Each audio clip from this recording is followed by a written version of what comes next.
نبی علیہ الصلوۃ والسلام صحابو کې اکثر صحابو به دغه رقم صدقې کول. حضرت عمر رضی الله تعالی عنہ نبی علیہ الصلوۃ والسلام خدمت ته حاضر وسو او ورته فرمایل چې یا رسول الله زه یو مشورې ته راغلم. مشوره شاید حضرت فاروق اعظم رضی الله تعالی عنہ اوچت صحابي ده. یا رسول الله د ما خیبر مدینه منوره چې کوم ځکه ده التماتن زکه پیدا شوی ده او د ما په ټولو زکو کې تر ټولو ګرانه قیمتي او ما ته محبوبا زکه ده. یا رسول الله زه په دین زکه باندې سو وکم. دې باره کې مشوره ته راغ رسول الله صلی الله علیه وسلم ورته فرمایل چې دان زکه وقف کا تعالی لپاره بدا صدقه جاریه. د صحابه کرامو ځوان دی هغه عمل دا غو زکه دی کامیاب. موږ کې یو واجب صاحب دلته داسې نه ناس چې هغه په ستر غوښنی ولونه اوله د املا ته راغلی چې املا صاحب صدقه اراده مې ده کومه صدقه وکم. هر سړی په خپل مرزي باندې جګ ده او په خپل مرزي باندې کارونه کوي. صحابه د کامیابی علامه دا و چې دوی په هر کار کې رسول الله صلی الله علیه وسلم نه مشوره کوله. دغه رقم دی حضرت عثمان رضی الله تعالی عنہ. حضرت عثمان رضی الله تعالی عنہ هغه صحابي ده چې په اسلام کې اول سبیل په اسلام کې کوی بیر روما له يهودینه چې واخص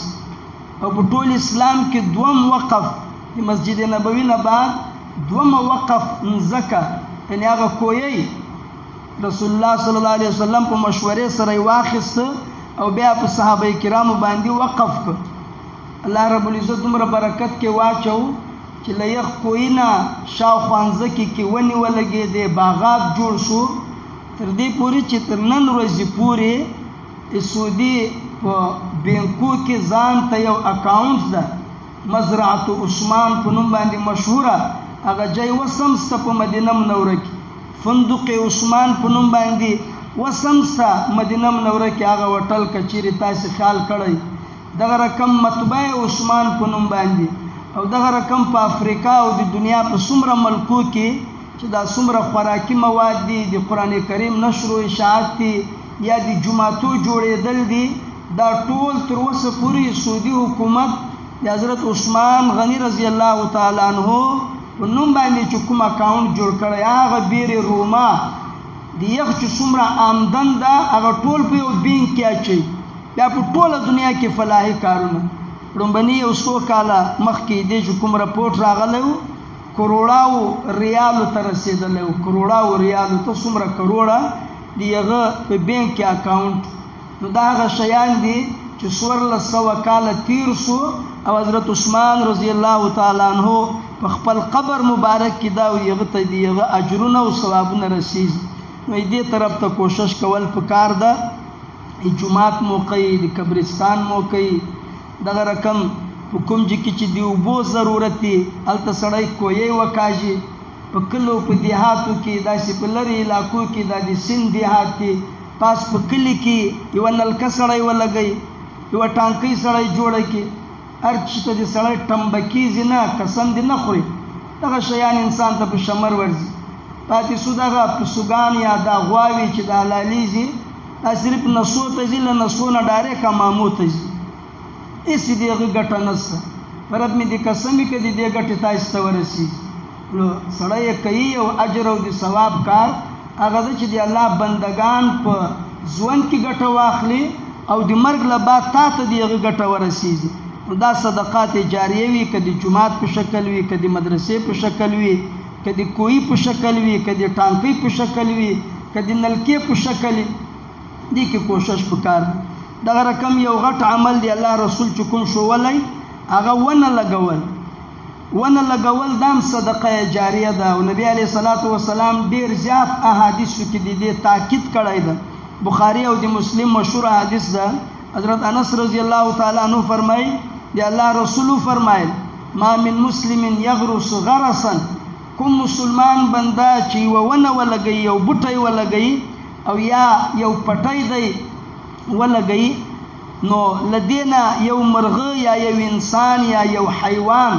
چې شای وخوري یا دیغه په سوري کې کینی لغه نه کومه ګټه واخلي الا کان له به صدقه دا هر شی دیغه لپاره چې د صدقه ګرځي ونه لګول دا می عظیم عمل ده نبی علیہ الصلوۃ والسلام فرمای بل حدیث کې چې لدینا هر شی یو مرغه چې په د باندې کینی یا یو کس لدینا کومه ګټه واخلي یو مسواک تیر کړ دا هر شی د مؤمن بنده لپاره صدقه جاریه ګرځي دې طرف تم کوشش وکړ ده د علاقو کې دا باز ځایونه خالی یا د کور مخته یو پټ ولې نه یو بوټی سړی ولګي دا د مجادره ده د منګو پیر والا دومره وخت وته دومره غواوي حلال شوې دې په قیمت باندې کالته ونی لګېدلې وای چې کوم مړي سوي دي دیغو لپاره دیغو په نومو باندې لګېدلې وای یغو به مزې کولې دعاوې به درته کولې او د تاسو لپاره بم صدقه جاریه الته چې ورسه تیار سړی چې دا یا تر بستر ټیرو سر ور کوي یا چې دا تر یو بل تر غټو نسو تر غټو ملاو پټیږي چې ودرې له ګرمي بچ دا د آخرت له ګرمي نم سړی بچ کوي دې طرف تم کوشش وکړ ده الله چې چاته توفیق ور کړی دغه رقم نیک اولاد د بنده لپاره بهترینه صدقه جاریه ده او احادیثو کې راځي نیک اولاد څنګه صدقه جاریه ګرځي یا خدای دعا وکي خپل مور او پلار ته او حدیثو کې دا خبره معلومیږي چې مور او پلار په حق کې د زوی دعا هغه قبولیت ته د الله رب العزت دربار ته زر قبولیت پیدا کوي رسول الله صلی الله علیه وسلم یو حدیث مبارک ده الله رب العزت اچانک په قبر کې دی یو بنده درجه پورته کې دی الله رب العزت ته فرمایا اے پروردگارا ما دا درجه ولی پورته سو الله رب العزت ورته فرمای باستغفار ولدک لک اتا زوی د تعالی لپاره د بخشش سوال وکړو د تعالی لپاره مغفرت وغوښتو د تعالی لپاره دعا وکړه نو یو خو د دعا له وجه صدقه جاریه ګرځي دغه رقم نیک بچی چې دیغه په نیکی کې دیتا اثر وی دیتا مهنت وی تربیت یې تا کړی هغه چې هر نیک عمل کوي دیغه نیک عمل ثواب لکه یغه ته چې پیدا کیږي دغه رقم دیغه په اجر او ثواب کې کمی نه راځي هغه اجر او ثواب چې د الله رب العزت پلار ته ور کوي شردا چې یغه د په نیکی کې او په صلاح کې خواري کې شلی مهنت یې کړی دغه رقم نبی علیہ الصلوۃ والسلام فرمای چې کوم نیک اولاد دعاوی کوي یا عبادتونه کوي هغه د دې لپاره صدقه جاریه ګرځي دې طرف ته کوشش وکړ ده خصوصا د موږ مسیران په دې کې ډیر زیات سستی په ګورو کې د شیطانت هر خبره په دسترخوان باندې په مړی باندې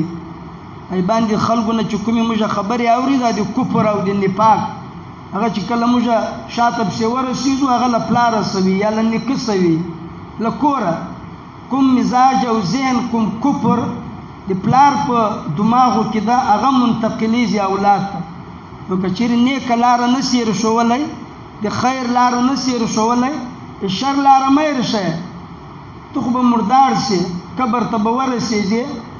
خو د چې څومره نافرمانیانې دي نیکیانې دي هغه حفوات او غول چې دی له خولې باسي د هغه اجر او ثواب هم تا ته رسېږي نو له دې شیانو نه ځان ساتل پکار ده اولاد صدقه جاریه جوړېږي خو نیک اولاد صدقه جاریه جوړېږي بد اولاد شریر اولاد دا خو دنیا د بدنامی د دنیا کې د طوق ذریعه جوړېږي په آخرت کې هم دغسې ده که چیرې سړي د خپل اولاد په تربیت کې په صلاح کې په اصلاح کې محنت یې نه یې کړی بس پیدا شو ته یې وله ګته ورکړه ګلۍ ته یې راپرې شو چې اوس وځاتې د خلکو ژوند چې دا ته حرام که په دوی باندې که چیرې دا وړغه کړی نو دغه اولاد د ده لپاره د عذاب لپاره کافي ده دغه اولاد د ده لپاره کافي ده نو دې طرف ته هم کوشش پکار ده موږ هم واړه رالوی شوي تاسې هم داسې نه ده چې پیدا شوله یې 5 کالونه بعد ډایرکټ 10 کالو ته ورسېدلی موږ هم په دسترخوان باندې په مړۍ باندې په مجلس کې له پلار نه له ورور نه له مشر نه کومې خبرې اورېدې غیر شعوري طور پر هغه جمع کېدلې هغه نظریه هغه ذهن په دې طرف ته ډېر زیات احتیاط کوئ کومې خبرې که تاسې کول غواړئ د اولاد په مخ کې داسې خبرې نه دي کول پکار. کوشش د هغو د اصلاح پکار ده، د هغو د فساد نه ده کول پکار. نیک اولاد رسول الله صلی الله علیه وسلم فرمای دا بهترینه صدقه جاریه ده. دغه رقم وخت ختم شو د الله په لاره کې سړی شهادت باندې ورسیږي، دا د ده لپاره صدقه جاریه ده. رسول الله صلی الله علیه وسلم فرمای یوه ورځ یا یوه شپه یو سړی د سنګر باندې تیره کړي، یوه شپه وي یا یوه ورځ وي، خیر من صیام شهر و قیامه. یوه میاشت سړی تراویح وکړې، تهجد یې وکړو، یوه میاشت د روزه ونیوله، تر دې نه دغه د یوې ورځې او بعض احادیثو کې یو ساعت راغلی لږ وخت لپاره، دا د ده لپاره تر دې نه بهتره ده. وان مات جرى عليه عمله الذي كان يعمله واجري عليه رزقه. الله درې انعام خدا ورکوي. مسلم په حدیث کې د الله رسول بیان کړه کوم اعمال نیک چې د کول د مرګ له بعد هم هغه اجرونه او ثوابونه د ته رسیږي، دغه رقم د ده روزي او رزق په قبر کې د ته رسیږي. وامن الفتان، قبر له فتنې نه الله رب العزت دغه سړی محفوظ کړي. دغه یو څو اعمال وو، ټولو مسلمانانو ته پکار ده دغه اعمالو طرف ته د سړی کوشش وکړي، دغه اعمالو کې د خپل ځان لپاره حصه وګرځوي. سړی چې څرنګه مړ شو سترګې پټې شوې نو د ده اعمالنامه بنده شوه، اوس د کار کولو کوم فرصت او موقع وه هغه ختمه شوه. اوس له دارالجزا نه له دارالعمل نه دارالجزا ته دارالحساب ته د جزا او د حساب جته ورغلی. ژوند د الله عظیمه نعمت نصیب کړی، عظیمه فرصت یې نصیب کړی دې لپاره چې په دې کې د آخرت لپاره نیک اعمال جمع کو، نیک توشه جمع کو، او بهترینه او نیک اعمال هغه دي چې د هغه اثر باقی پاتې کېږي. الله رب العزت دې موږ ته توفیق نصیب